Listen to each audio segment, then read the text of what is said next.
One day, James had to wait at the station till Edward and his train came in. This made him cross. Late again? Edward laughed, and James fumed away.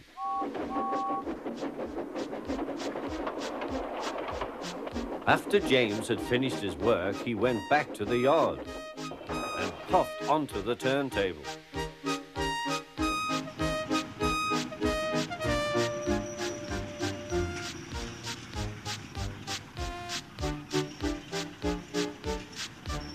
He was still feeling very bad-tempered.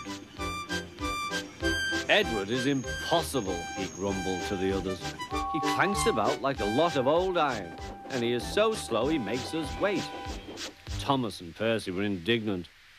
Old iron? Slow? Why, Edward could beat you in a race any day.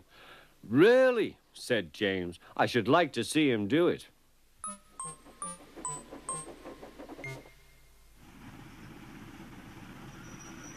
Next morning, James's driver was suddenly taken ill. He could hardly stand, so the fireman uncoupled James ready for shunting. James was impatient. Suddenly, the signalman shouted. There was James puffing away down the line.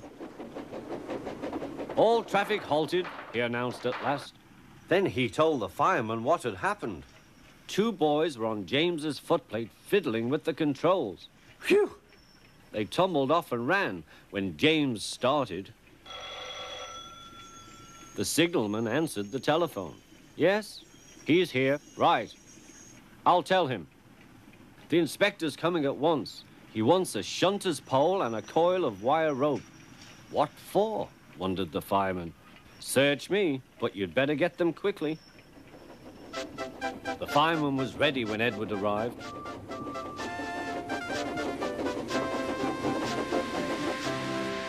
The inspector saw the pole and the rope. Good man, jump in. We'll catch him, puffed Edward. James was laughing.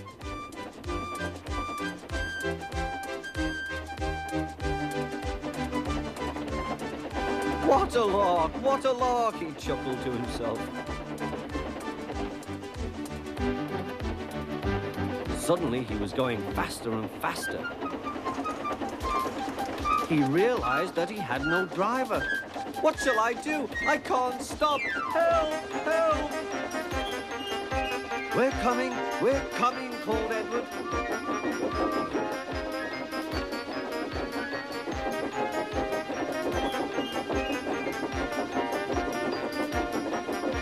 Edward was panting up behind with every ounce of steam he had. At last he caught up with James.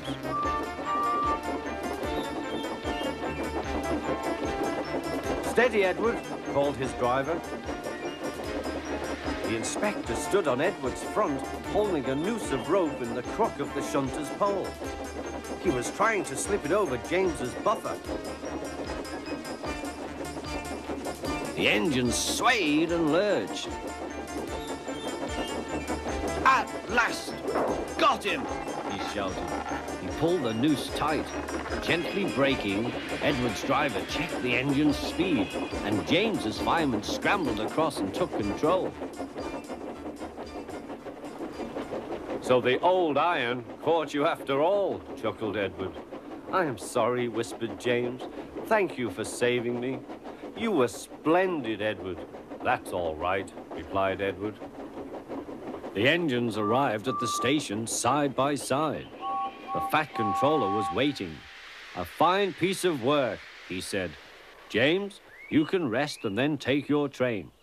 I'm proud of you, Edward. You shall go to the works and have your worn parts mended.